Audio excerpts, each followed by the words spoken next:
Hey everyone, it's Lucy from KBeautyHobbit.com. Welcome to my channel. I do a lot of nail tutorials here, typically for different nail strips, both the kind that you have to cure and the kind that you don't. I have a ton of nail videos here. I have a whole playlist for all the nail videos all together, and then I have smaller playlists by category, like the kinds that need a lamp, the kinds that don't, press-ons, etc. I debated making this video because you cannot get this product in the United States, or at least not very easily. You can order it from overseas at different websites. I've seen people talk about it, which is actually what inspired me to make this video. This is not the first time I'm trying these. I had a different set before, and it was kind of an interesting experience. So I did eventually decide to go ahead and show it to you. If anything, if you're ordering these online, these are much more expensive than your typical nails, so maybe this video will help you decide if you actually want to try them or not. This is the Ohora gel nail tip, and it is very different from anything else I've ever shown on my channel. This is a brand new box. This was gifted to me, but the video is not sponsored. The color is called N Deep Dive, and the shape is a regular coffin. You can right away see that these are very, very different from probably any other nail that you have ever seen on my channel or even online. You might think these are press-ons, but they're not. These are semi-cured strips, just like regular Ohora, except their tips are hard and they're already shaped. So this is meant to both provide you with the desired finish and color, but also to extend the length of your natural nail. And I've had people ask me in the comments here, can you use regular Ohora strips and just cut them longer than your natural nail and then cure them? Will they work as extensions? The answer is maybe. Maybe if you do some kind of builder gel on top or something else, but they're really not designed to do that. These are designed to do that. You apply them and then still cure them to harden the main part of it, but the tips are hard and shaped. Inside of the box, you have more options for the really small nails and the biggest ones in the set. You also get basically glorified floss pick, which is great for removal. If you haven't watched my removal video, watch that. And then there's a prep pad under these ones. First things first, I know my nails are damaged, okay? This is why I am doing the set now, because my nails are damaged. I don't know that I can even keep the length. Probably not. We'll see here how they fit. I might have to cut the length, which is not a big loss. My nails are very short, but I'm coming off of glue-on press-ons that popped off after about a week. Well, some of them popped off and the rest I helped pop off, and that's why all the damage. Don't do what I do what I say, do gentle removal. The first thing I do before any nail application, whatever it is, nail polish or strips or press-ons, anything, I push back my cuticles with this cuticle pusher tool. I washed my hands right before this, I dried them, and I didn't do any lotions or oils or anything else because I want everything to be dry. Next step is the little Ohora prep pad, basically just a glorified alcohol wipe. It's very well saturated. That makes a difference. Some brands give you very dry little wipes. I hate those. So wipe everything really well. If you have oily nail beds, you are welcome to use a dedicated nail dehydrator or acetone. I wouldn't do polish remover that is not acetone because sometimes those have added botanical oils in them to make your nails look healthier afterwards. They don't necessarily make them healthier, but they make them look less dehydrated. Acetone just shows all of the nail imperfections. So I wouldn't recommend that, but if you want to do pure acetone or a dedicated nail dehydrator, you can. For me, the alcohol wipe is enough. Here's the fun part of trying to pick the nail size. The nice thing is they are on these little plastic holders, so you can put it down. And I always smush it just like a little bit to have it spread a little bit just to see what size it is. I think for my pinky, I need this one, not the smallest. Well, actually the smallest one fits okay too. See, now I can't tell. I think the smallest backing fits well, but the actual nail strip is a little bit thinner than the backing, so I think I still need this one. And I had a hard time with this step last time because these are very much on there, and you can't pull too hard to get them off because you will misshape the nail because it's not as hard or as solid as like a press-on that is plastic.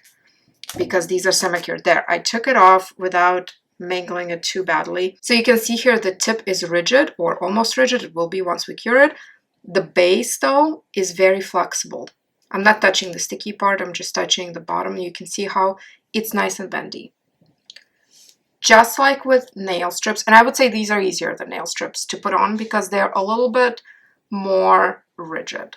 But still, very similarly, you're going to put that as close to the cuticle as you can. Because this is a little bit rigid, I actually push in because I want it to be very close to the cuticle without going over it. And then smush it down like so.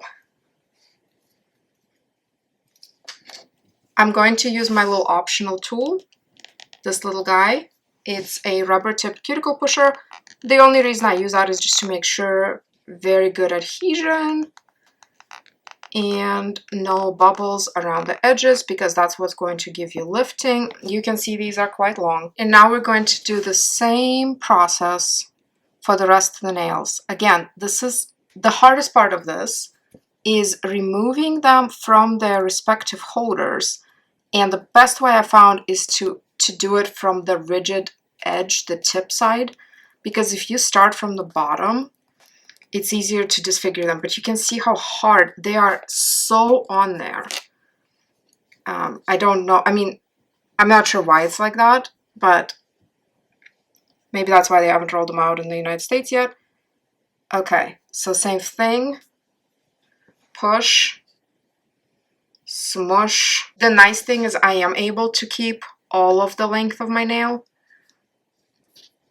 Now, I will say that the original package I got with this, like the shipment, had a lamp that I don't use. I don't like the tiny lamps. I like my own big lamp. But it also had a little bottle of kind of like a clear polish that you're supposed to brush on the underside here because it is sticky. You're supposed to brush it there after curing to cover the stickiness. The interesting thing though is on the back of the box here with the instructions, it does not say to do that. So I don't know what happens if I don't do that. I don't know if it's going to just like not be sticky after a while. We'll see here. But I'm not sure where that little bottle went. I'm assuming you can just use regular polish, like any clear polish there. But to me that adds a step. I don't really want to paint and dry my nails. That's the whole point I'm doing stickers. I don't really want to wait for anything to dry. So I don't know what the point is, but nonetheless. Here's the finished result and let's talk about it. These are fully cured, they're completely hard. I'm not going to do a top coat because there's no need. The reason I do top coats is to kind of reduce the visible separation between the nail sticker and my natural nail. There's no such thing here because we have tips. These are completely hard. They're fully cured. They're no longer bendy. As far as the glue on the underside, there's definitely glue left, or there was. And I took the prep pad that I had, the one that I used to degrease my nails, and I simply went through after curing and wiped down all that excess glue. And while it's very difficult for me to get my finger in there to feel it, it's definitely less sticky. I don't know if I got all the glue, but I'm guessing after washing my hands, I'm going to give these a couple of hours without water to set in, but I'm guessing after washing my hands, that stickiness will go away. You can see how translucent they are. I wish the tips for this specific design were not so see-through. You can see my natural nail and I don't like that. But you know what? I probably won't have to deal with this for long. If these are anything like the first set that I tried, these are unfortunately not going to last. I don't know why, but they didn't last on me the first time. I did a private application a little while back, meaning I didn't film it or anything. I was super excited. I don't like the coffin shape. For the other ones I had, it was more of like a squoval and they were shorter, so it was better for me. I also don't remember seeing my nail through quite as much. So those things, the shape, the length, and being able to see the nail through, I think that just really depends on the design and your personal preferences. But for me, I really enjoy the idea of this product, but the execution is just not quite there. I would like something shorter, but still with a rigid tip that is shaped. Something that's not so see-through. I really like the idea of applying press-ons that are halfway soft with a rigid shaped tip and then just curing them and not worrying about doing a top coat and not worrying about doing the peel tabs or the glue. I like all of those. I don't like that these don't last. And just aesthetically, I like the color, but I don't really like the shape. And I had a hard time, again, like I said, removing them from the backing, even more so with some of these other ones that I did off camera, to the point that on one of them, on this pinky one, you can't really see it in the video well, but right here, it looks like a little bite was taken out of it, and it's just from me trying to get it off the tab with my nail, and because they're still squishy at that point, you know, you kind of squish right into the design.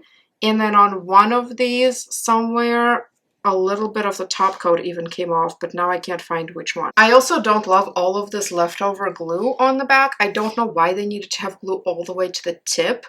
I'm not sure that anybody would be putting these on over their natural nail that's this long. I guess maybe, but that seems awkward to me. So I think it's kind of a good concept, like in theory, but I kind of see why they didn't release this in the United States. Although I do also see a lot of people online who enjoy these. So maybe it's just my set, maybe it's my technique, maybe it's just my personal preferences, maybe I'm just not the target audience for this. So all in all, I think this product in this iteration of it is not for me. But let me know what you think. Would you try something like this? Do you think it's worth the cost? These are selling at a premium, probably partially because you do have to order it from third-party sellers.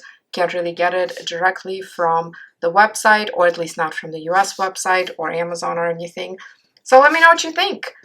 Let's pretend that we have a fully opaque nail where mine don't show through. Would you wear something like this? Is this something you're interested in, or do you prefer the more traditional press-ons and more traditional stickers, or maybe you prefer salon manicure to all of this DIY stuff anyway? So let me know your thoughts. I really am genuinely curious who the target audience is for this in the way that they are right now, because to me this is not the look that I would expect from Ohora. Thank you so much for joining me today. I hope you found this video educational or at least entertaining.